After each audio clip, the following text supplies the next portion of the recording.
Distinguished dignitaries on dais, Governor of Maharashtra, Sri Vidyasagar Rao, Chief Minister of Maharashtra, Sri Devendra Fadnavis, my colleague in the Union Government, Sri Arun Jaitley, Sri Arjun Ram Meghwal, Chairman SEBI, Sri UK Sinha, ladies and gentlemen, it is a pleasure for me to be here today to inaugurate this new campus.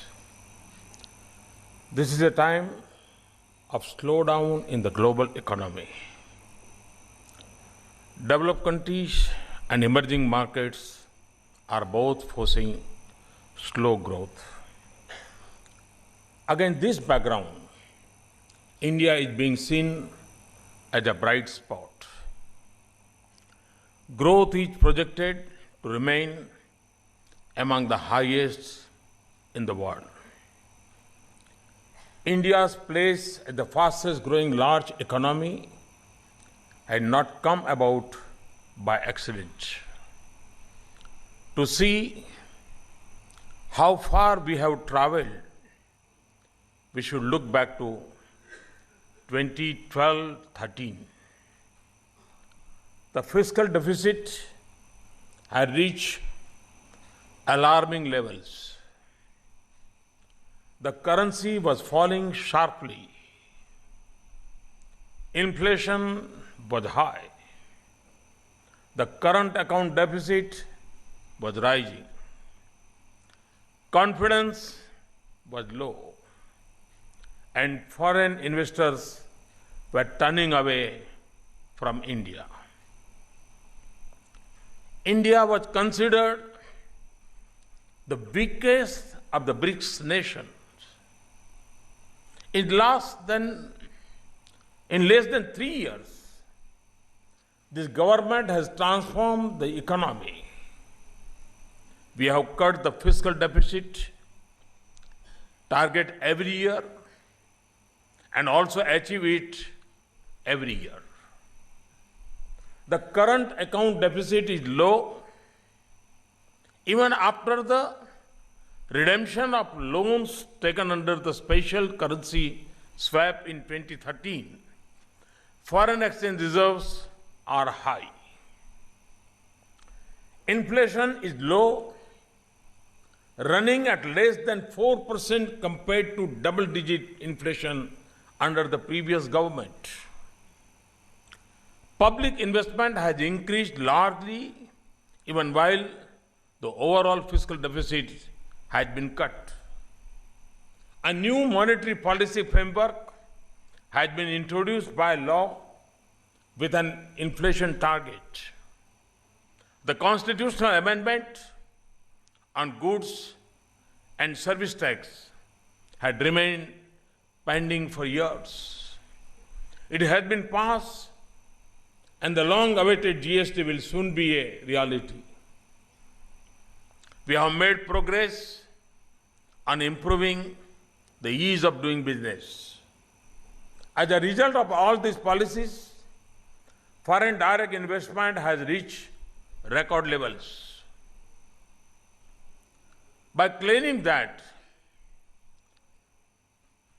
demonetization has stopped a fast-moving car, our critics too have acknowledged the speed of our progress. Let me make one thing very clear. This government will continue to follow sound and prudent economic policies to ensure that India has a bright future in the long run. We will not take decisions for short-term political point scoring. We will not shy away from taking difficult decisions if those decisions are in the interest of the country. Demonetization is an example. It is a short-term pain, but will bring long-term gain. Financial markets can play an important role in the modern economy. They help in mobilizing savings. They channel the savings towards productive investments. However, history has shown that financial markets can also do damage if not properly regulated. It is to ensure good regulation that the Securities and Exchange Board of India, SEBI, was established by the government. SEBI also has a role to promote the development of healthy securities markets. Recently, the Forward Markets Commission has been abolished. SEBI has been given to task of regulating commodity derivatives also. This is a big challenge. In the commodity markets, the spot market is not regulated by SEBI. Agriculture markets are regulated by states. And many commodities are purchased directly by the poor and the needy, not by investors. Hence, the economic and social impact of commodity derivatives is more sensitive. For financial markets to function successfully, participants need to be well informed. I am happy to note that the National Institute of Securities Markets is performing the role of educating various participants and providing skill certification. Today, our ambition has to be a skilled India. Indian youth should be able to compete with their counterparts in any corner of the world. The Institute has a vital role to play in such capacity building. I have been told that around 150,000 candidates undertake examinations of NISM every year. More than 5 lakh candidates have been certified by NISM till date. India has earned a good name for its well-regulated securities markets. The spread of electronic means of trading and the use of depositories have made our markets more transparent. SEBI, as an institution, can also take pride in this. However, there is still a long way to go for our securities and commodity markets. When I see the financial newspapers, I often read about the success of IPOs and how some smart entrepreneurs has suddenly become a billionaire. As you know, my government is very keen to encourage startups. Stock markets are essential for the startup ecosystem. However, it is not enough. If the securities markets are considered as successful by international investors or financial experts. Wealth creation is good, but for me, that is not the main purpose. The real value of our securities markets lies in their contribution to the development of the nation, to the improvement of all sectors, and to the welfare of the vast majority of the citizens. So before I can consider financial markets to be fully successful, they have to meet 3 challenges. Firstly, the primary aim of our stock market should be to help in raising capital for productive purpose. Derivatives have a use in managing risk, but many people feel derivatives are dominating the markets and the tail has wagging the dog. We should ponder as to how the capital market is performing. Its main function of providing capital.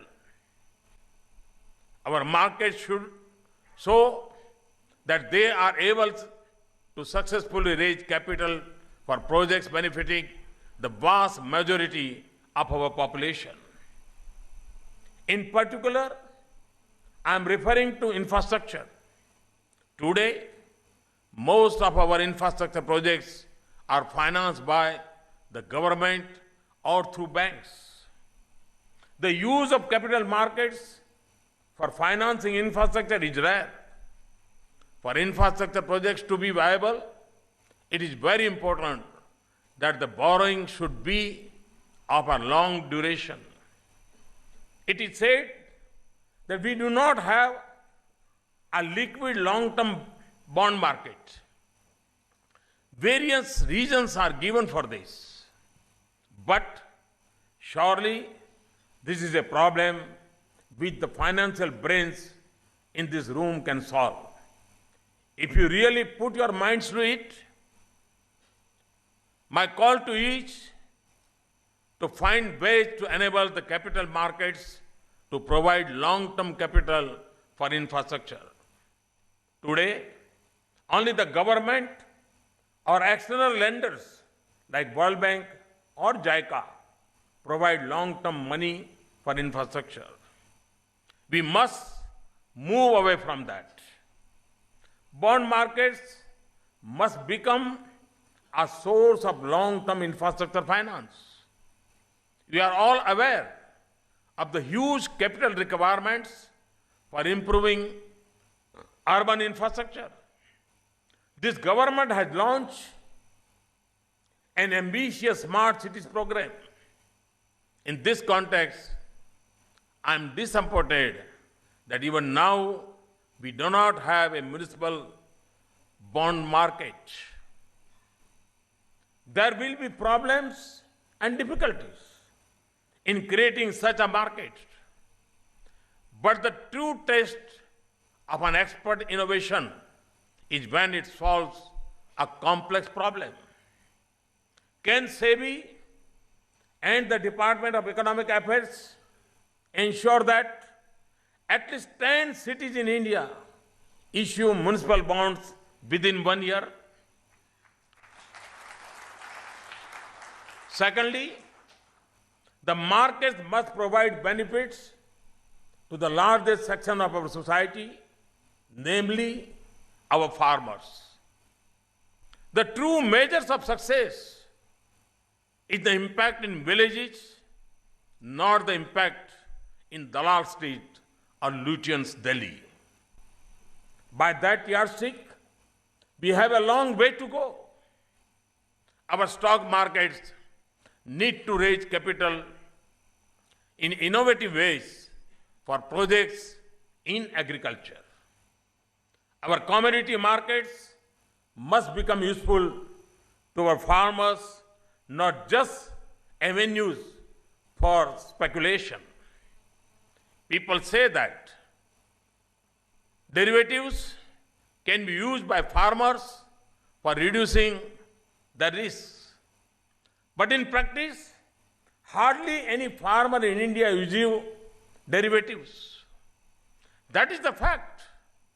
Unless and until we make the commodity market directly useful to farmers, they are just a costly ornament in our economy, not a useful tool. This government has introduced e-NAM, the Electronic National Agriculture Market. SEBI should work for closer linkage between spot markets like e-NAM and derivatives markets to benefit farmers. Thirdly, those who profit from financial markets must make a fair contribution to nation building through taxes. For various reasons, the contribution of tax from those who make money of the markets has been low. To some extent, it may be due to illegal activities and fraud. To stop this, SEBI has to be extremely vigilant. To some extent, the low contribution of taxes may also be due to the structure of our tax laws. Low or zero tax rate is given to certain types of financial income. I call upon you to think about the contribution of market participants to the exchequer. We should consider methods for increasing it in a fair, efficient, and transparent way. Earlier, there was a feeling that some investors were getting unfair deal by using certain tax treaties. As you know, those treaties have been amended by this government. Now it is time to rethink and come up with a good design which is simple and transparent, but also fair and progressive. Friends, I know that financial markets attach a lot of importance to the budget. The budget cycle has an effect on the real economy. In our existing budget calendar, the authorization of expenditure comes with the onset of the monsoon. Government programs are not active in the productive pre-monsoon months. Hence, this year, we are advancing the date of the budget so that expenditure is authorized by the time the new financial year begins. This will improve productivity and output. Friends, my aim is to make India a developed country in one generation. India cannot become a developed country without world-class securities and commodity markets. Therefore, I look forward to a growing contribution from all of you in making the financial markets more relevant to this new era. I wish the NISM all success. I also wish everybody a Merry Christmas and a very Happy New Year. Thank you very much.